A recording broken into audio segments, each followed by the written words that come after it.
Hello everyone! So, I realized when I was editing this video that I did not talk the whole time I was fishing. I don't know why. I guess I was just so focused on fishing or whatever. So, a little bit different of a video. We'll just get into the fish catching, I guess, and then at the end of that I'll tell you what happened throughout the day and show you the bait that caught him and where and why, all that stuff. Anyway, get on with the fish catching. Windy, cloudy, not big flipping stuff. Okay, what do I want to do?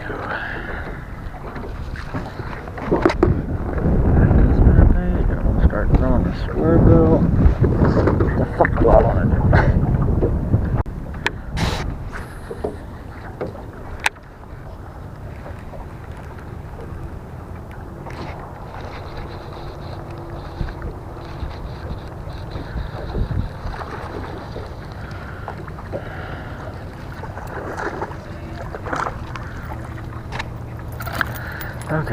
Okay. Nothing major, but got something. Stop.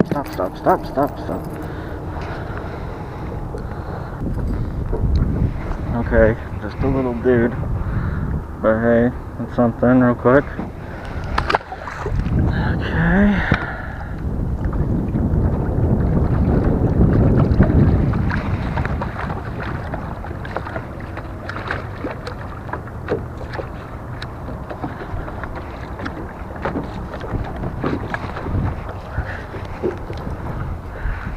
Lucky Craft spinnerbait.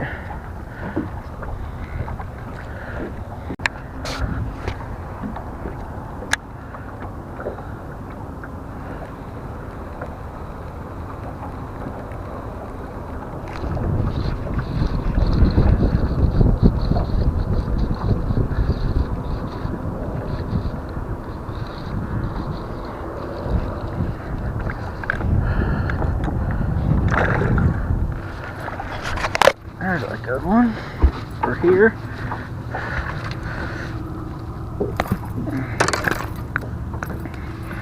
Actually, it's not great, but chunky dude. Okay. I think I might just have to fucking stay over here or something. Alright, there we go.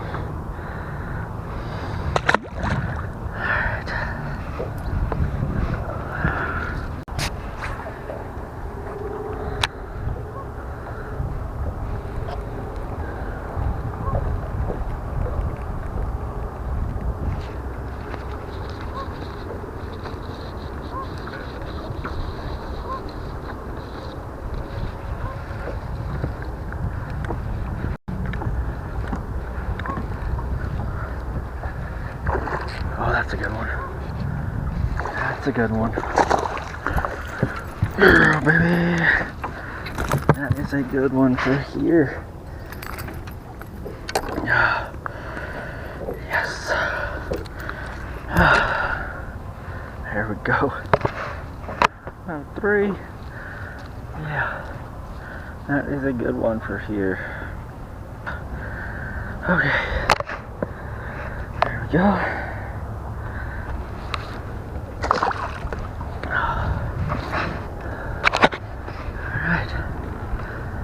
Why'd I ever leave over here? Just keep fucking throwing around these logs over here. And I really thought I could follow this pattern more. The logs, but it's just something with these logs over here. Just holding them. Alright.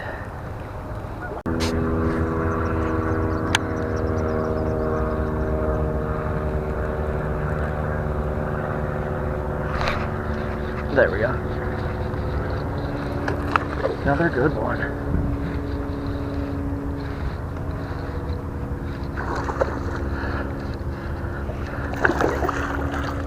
Last one of the day. Yes. A foe.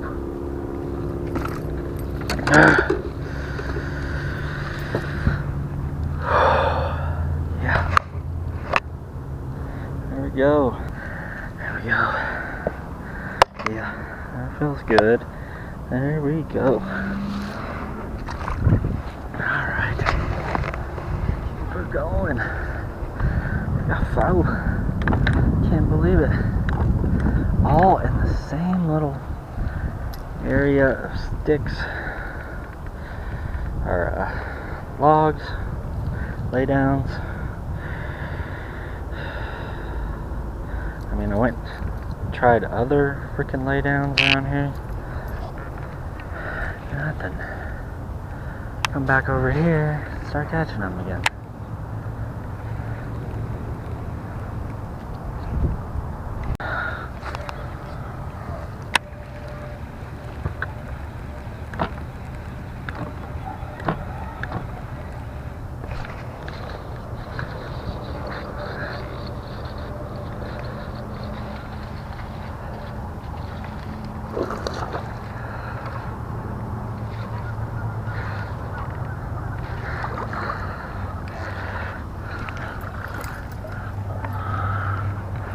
Okay.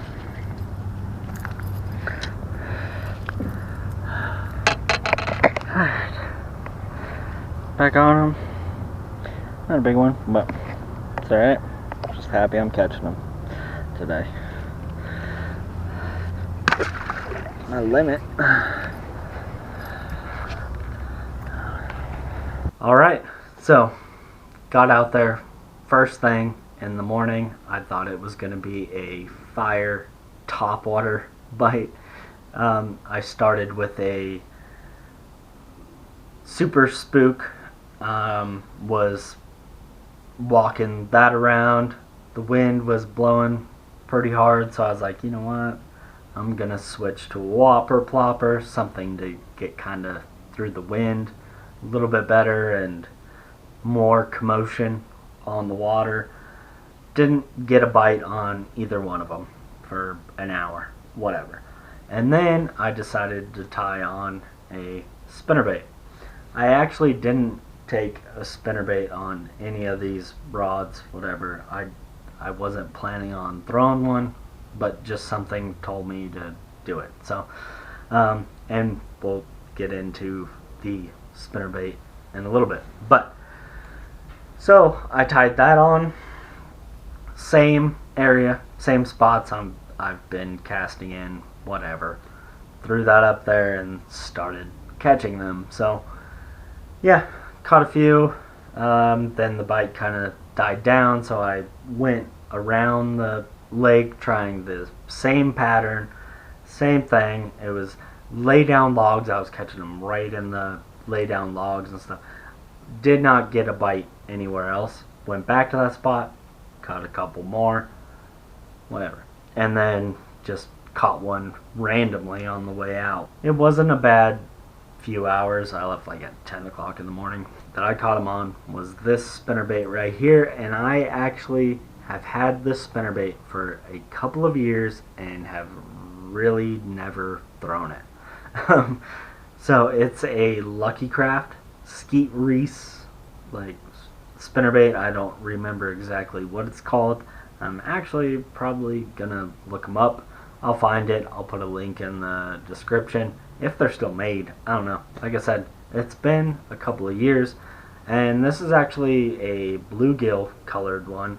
I tore that off, put on the white skirt because if I'm throwing a spinnerbait, I'm usually throwing white or chartreuse or white and chartreuse. Not really screwing around other than that. So put on a white skirt that I had, and then a Redbeard Bass and Baits Crazy Beaver in a color I actually don't sell. It's actually an accident, and I made a few of them, and I've actually been using them as spinnerbait trailers for the last year. Maybe I should just make them anyway. They have been crushing it as a spinnerbait trailer, so maybe I'll start selling them. I don't know.